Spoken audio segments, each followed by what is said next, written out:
The next comic book tie-in to the Stranger Things TV series was called Stranger Things Zombie Boys. This takes place right after season 1, so let's get into this graphic novel. Taking place after season 1, Will is still recovering from everything that he went through, and now that he's back at school with his friends, some of the bully kids like Troy have taken to calling him Zombie Boy. One day, the 4 core boys stay after school in order to try and earn extra credit because of all the work that they missed during the events of the first season of the show. While they discuss their options with Mr. Clark, a new student named Joey Kim is brought in by the principal because he's also interested in film, and he has a brand new Betamax camera that he wants to break in by making a movie with them.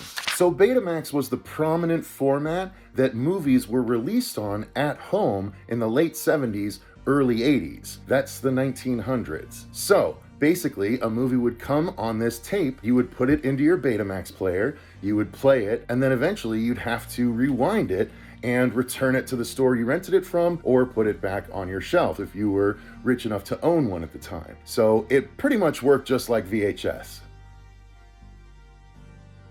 So VHS is, when the boys all discuss what kind of film to make, Joey suggests they lean into Will's Zombie Boy moniker and make a zombie movie. They all agree, and at first, Will seems happy with the call, but the principal, who sees his zombie drawings, calls his mom Joyce about it. So she confronts Will at home, concerned, and after he's taken in for a checkup with Dr. Owens at the Institute, Joyce asks him to keep his drawings light, if possible. Elsewhere, as they do blood color tests for the film, Dustin comforts Mike, who is still sad about Eleven disappearing.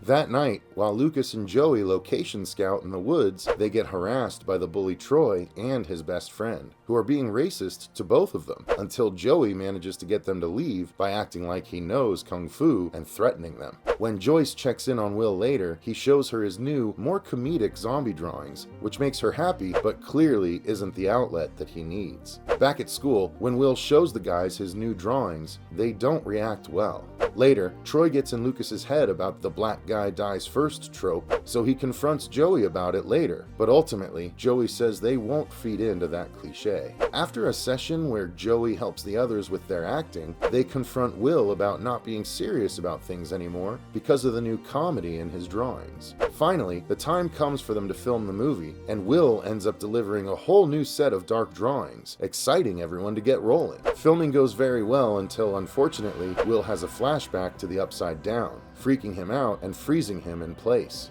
The others quickly realize Will's actually upset, so they rush to comfort him as a group. Ultimately, they make a film they all can celebrate that also gets them that extra credit they were so desiring. I'll be back tomorrow to talk about the sequel series to Stranger Things 6.